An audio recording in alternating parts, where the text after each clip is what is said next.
The Mars exploration rovers, Spirit and Opportunity, have been actively collecting data on Mars for over 5 years.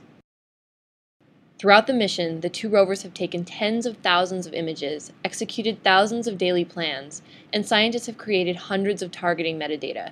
Searching for specific data products in the current system is not a trivial task.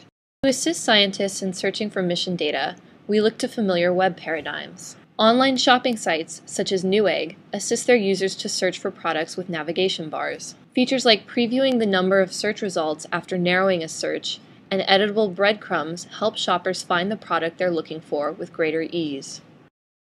In the new interface, we provide a guided search in the navigation bar. As the user narrows the search, breadcrumbs are added to the top of the window. The breadcrumbs can be edited by clicking on the breadcrumb links. Back and forward buttons are available to move through the search history. Each search is backed by a unique URL which can be shared. As the future Mars Science Laboratory mission will be operated by remote scientists all over the world, this feature is especially useful. Once the user has found the desired item, double-clicking the thumbnail opens the data product.